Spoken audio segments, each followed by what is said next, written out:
My name is Ava, and with the slightest change in climate, my rural home becomes infested with insects every year. I put my heart and soul into pest control. At 34 years old, I've transformed from a housewife into nothing less than a hunter. Once upon a time, bugs used to scare me. I used to say such things without any embarrassment. But once I passed 30, I started facing them with a poker face. Indeed, I've become quite tough. Today, I'd like to share a story about how I dealt with my younger sister who fell in love with my husband. This happened years ago, back when I was in my 20s. A junior high school reunion was held for the first time in many years, where I reconnected with my childhood friend Josh, who used to live in my neighborhood during elementary school. My sister Emily, 2 years younger than me, and I used to play with Josh a lot. But as typical boy sentiments grew stronger, playing with girls became embarrassing for him. Josh distanced himself from us when his family moved away in junior high, and we lost touch. At the reunion, I was nervous when reconnecting with Josh, but adulthood brought its strong ally, alcohol. Josh, loosened by its power, and I, emboldened by the same, had a lively conversation that was hard to believe after such a long time apart. We continued to party together, and by the end of the night, Josh confessed, "I used to like you when we were kids, and it seems like I can still like you as an adult." With this light-hearted exchange, our relationship began. Later, when sober, Josh joked, "Man, I said too much. Am I embarrassing? Who the hell do I think I am?" I couldn't help but laugh at his embarrassment. Everything fell into place, and we decided to get married. We visited each other's homes and completed the formalities for cohabitation and marriage planned for 6 months later. However, a problem arose at my house when Josh came to meet my family over a meal. As my sister returned home from work with a deflated voice, her surprise at seeing Josh turned quickly into a happy expression. "Wow, Josh, why are you here?"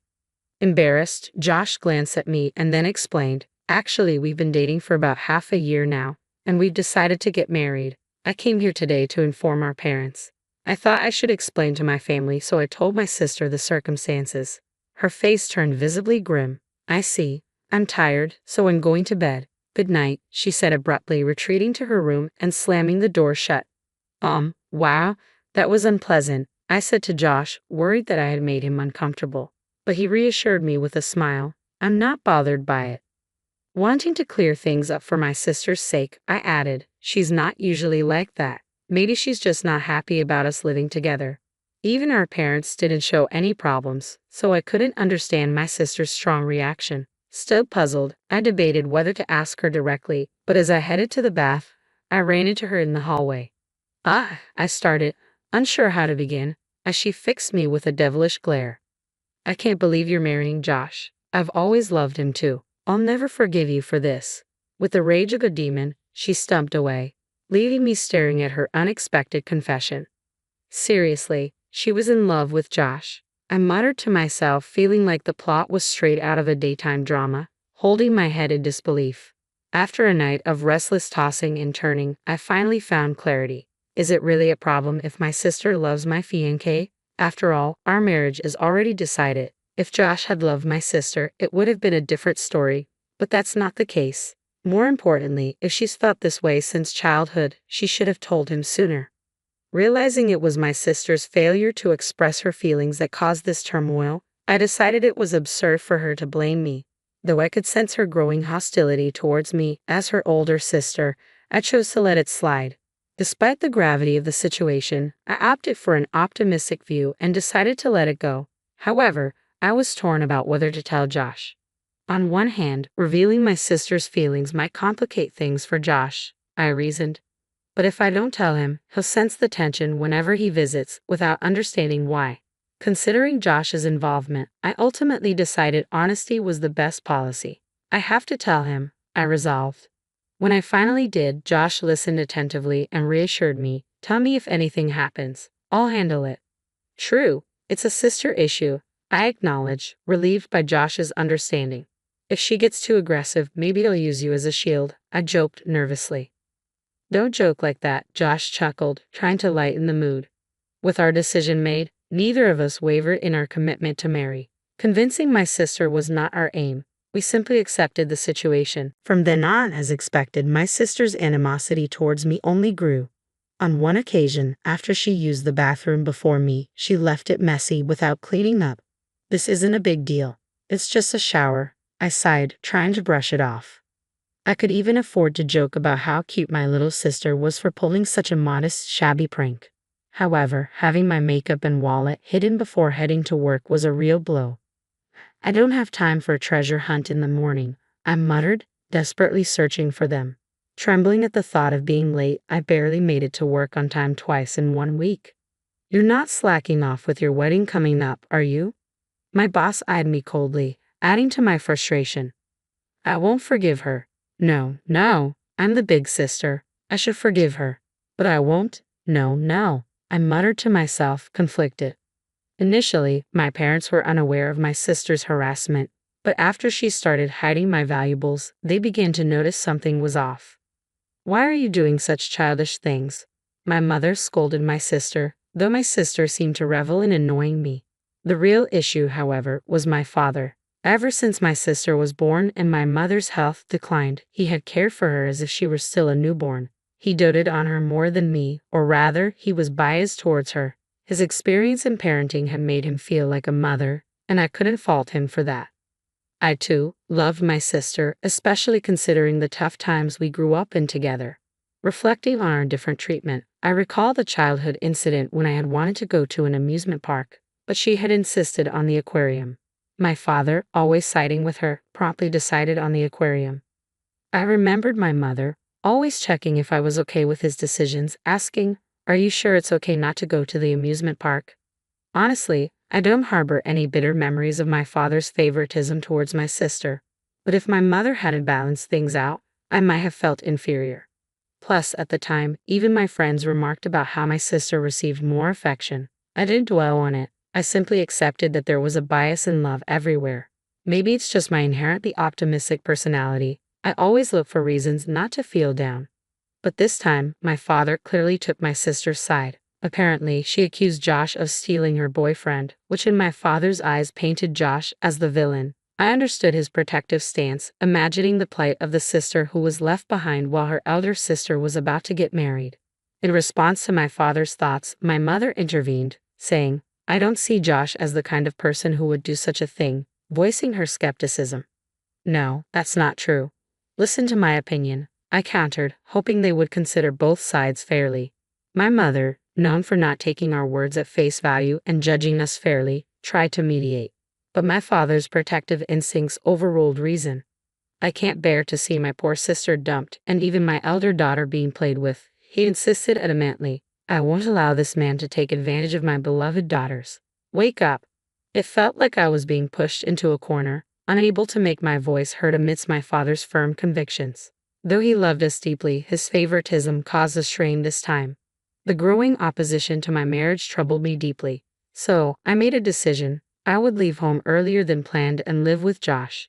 Simply put, if the issue stemmed from my sister, distancing myself seemed the best solution. If I'm not at home, I won't be harassed. Problem solved, I reasoned, finding peace in the decision. And indeed, our life together passed peacefully after that. As days went by, my mother softened her stance, acknowledging, "I think your side of the story is probably right. You're an adult now. Do as you like, live freely." Surprisingly, my father remained silent, though dissatisfied. Deep down, he probably thought that even if Josh and I broke up, I would be pitiful, and he couldn't fathom Josh turning to my sister. I suppose my father thought it was the best solution. I felt sorry for Josh, unfairly painted as a villain, but with no word from my troublesome sister, I thought everything had settled. Then came the wedding day. As expected, my sister didn't attend, and my father took the opportunity to suggest, "It's not too late to reconsider your decision to marry. Marriage comes with all sorts of challenges, so be prepared." My mother, always mild-mannered, added, "Needless to say, really?" In the background, my father looked pale. Not everyone might have blessed us from the bottom of their hearts, but under our parents' watchful eyes, we exchanged vows. The next day, the intercom of our home chimed loudly. "What's going on?" Josh and I jumped up, rushing to the monitor. To our surprise, my family was visiting us, Dad, Mom, and even Emily. "What's going on?" I asked, bewildered, as my younger sister glared at me with sharp eyes. I kept quiet, but she continued, I'm pregnant with Josh's child. You have to take responsibility. What does this mean? I blurted out in shock. Fortunately, we don't have a child yet. You can't just force us to break up and marry Josh. Ignoring my protests, she persisted, you should give Josh to her. Confused, my mother intervened, asking, what's going on? Josh, still half asleep, stumbled to the front door behind me. What? My child? He shook his head vehemently. No, it's not like that. We didn't do anything like that. His denial was almost comically emphatic. I know. You should stop this panic. It's suspicious, I added, trying to hold back laughter. How many months pregnant are you? My sister pressed on, undeterred. 2 months. If Josh doesn't take responsibility, this child will be fatherless. Isn't that pitiful, Mom? Startled by my sister's sudden revelation, my mother looked between us, clearly uncertain of how to respond. Josh and I exchanged amused looks, struggling to contain our laughter. Ha ha ha, I chuckled nervously, trying to explain our laughter to our confused parents who couldn't grasp the reason behind it. What are you laughing at? My sister Emily asked, flustered by our sudden outburst. Well, 2 months ago, I started, tears welling up from laughing too hard. We had fun last time, didn't we? Josh interjected, catching my sister off guard with his unexpected question. My parents remained perplexed, their expressions filled with disapproval as they didn't understand Josh's playful intentions. I was probably the only one who caught on to his subtle plan. By the way, Emily, how many abs do I have? Josh continued, throwing another curveball. Emily looked blank, clearly puzzled. I was on the verge of bursting into laughter again. Josh, are you serious? Talking about your abs like you've lost them, I managed to say between giggles. What are you talking about, Josh? Emily asked, clearly bewildered. The correct answer is 0. I was about to confirm that Josh was just teasing when he solemnly confessed, I actually have no abs. Even my mom couldn't help but chuckle at his antics. It seemed like a contest to see who could make the other laugh the most. Here's question 2. Have you seen my moles? How many do I have in total? Josh continued, his strange questions leaving my sister at a loss for words. Hey, wait, what? Emily stammered, unsure how to respond. Josh persisted with his playful interrogation, leaving my sister flustered. Well, that's to be expected, I thought, seeing Josh's mischievous grin and my sister's confused expression. It was like a game to him, delighting in teasing her and watching her struggle to answer. Despite knowing she could end it by denying everything, Josh seemed to enjoy keeping her on her toes. In fact, even my mother began to suspect something was amiss. Isn't there something odd about their relationship? She murmured quietly, observing the dynamic between my sister and Josh. Of course, I thought, realizing that such banter wouldn't be possible if they were genuinely intimate. Moreover, it would be too embarrassing in front of our parents. The very act of having such a light-hearted conversation was proof that nothing had actually happened between them. Josh was simply enjoying his own way of playfully teasing Emily like a child with a new toy. It was both amusing and slightly unsettling. What a mischievous man he could be. I watched closely, wondering how my sister would react to Josh's playful banter. She pondered the second question, visibly tense. On like 10, she finally answered, nervously guessing. Buzz, sorry, the correct answer is I don't even know, Josh proclaimed dramatically. Even my father couldn't contain his laughter, doubling over in amusement. At the same time, to cover his amusement, he feigned frustration. Love is enough, Josh. Don't you dare joke around after causing my daughter such distress. My father interjected sternly, preparing to scold Josh. Wait, listen, I interjected, trying to diffuse the tension. You said the pregnancy was 2 months along, right? Considering the conception period, there's no way the child could be Josh's. What do you mean? My mother asked, intrigued by my point. Can I say it? I glanced at Josh, who reluctantly nodded with a deeply embarrassed expression. Wait, hold on. Can I say it? Can you? Josh stammered nervously. Oh yeah, I'll do it, I replied, despite the awkwardness. Josh puffed out his chest bravely. Mom and Dad, the truth is, during that time, I was stung by a bee in a very sensitive area. At this revelation, everyone, even my sister, burst out laughing uncontrollably. That's enough of the lies, Josh. There's no way you were stung there, my father exclaimed, torn between anger and amusement. while my mother laughed uproariously, clapping her hands. No, well, it's embarrassing, but it's true, Josh insisted, his face and ears turning bright red rapidly. It was hot, so I thought I'd cool off.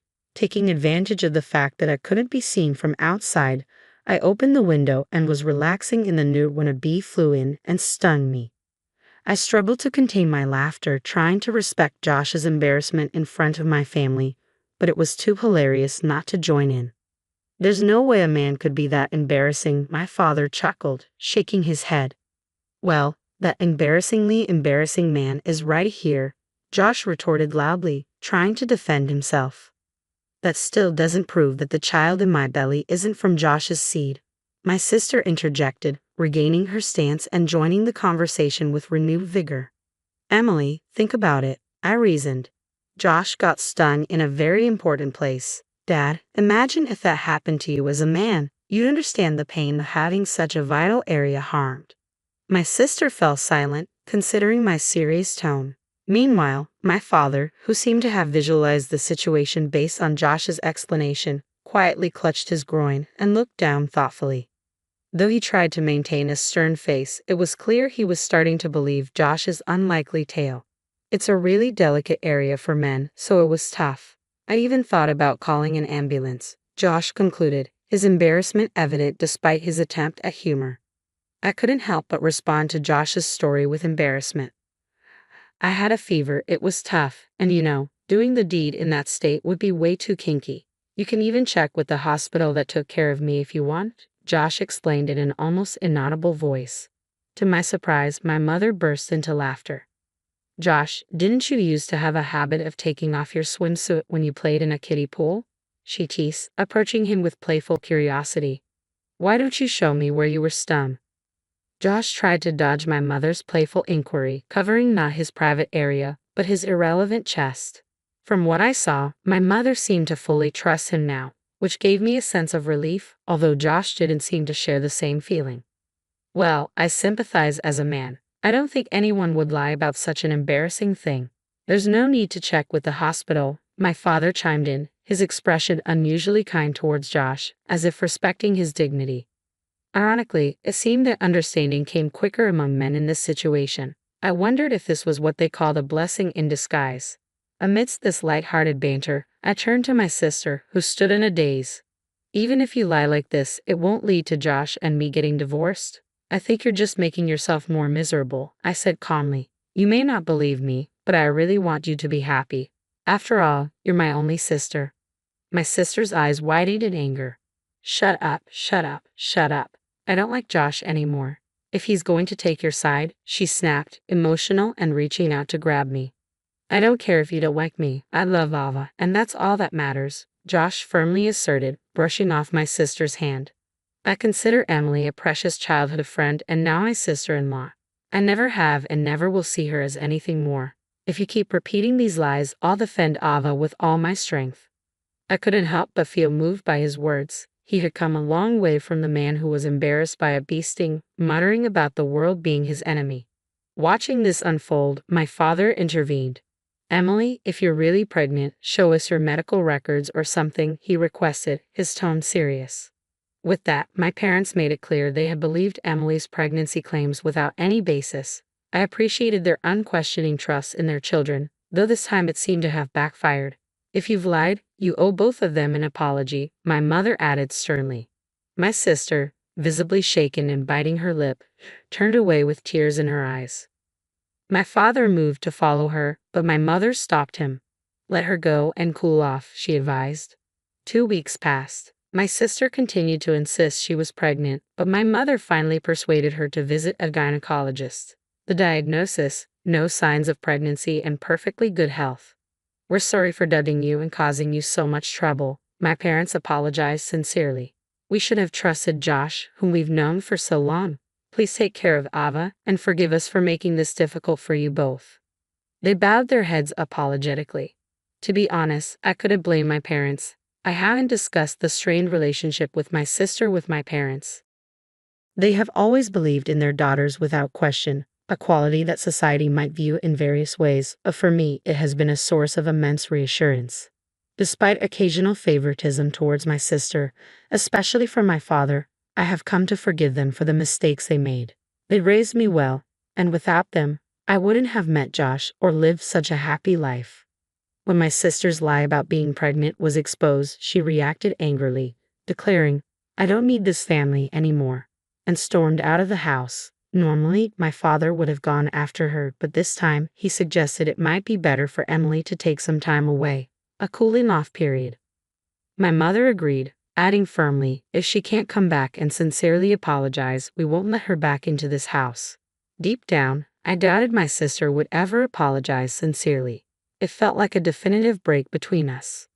7 years passed. My sister did return once, bowing her head to her parents and asking to come back. Initially noble in her return, by the end of the year she had caused a significant incident while heavily intoxicated. One tumultuous New Year's Eve, she sneaked into Josh's bed, mistaking it for mine, and startled him awake. Both of us, along with our parents, were shocked by the disturbance. "Don't approach him," I warned her angrily. Josh, startled, exclaimed loudly enough to wake the neighbors. "Oh!" My parents, usually composed, jumped up in surprise. It was a scene that revealed the extent of my sister's issues. In her drunken state, she blurted out, "I'm tired of seeing you two always together. It's okay for him to spend time with me." I was furious and demanded she get her act together. Even my parents, usually gentle, expressed unprecedented anger. My father, who had once adored my sister, was visibly disgusted. "I didn't raise a child who would attack a man in his sleep," he declared sternly. "I'll never forget this."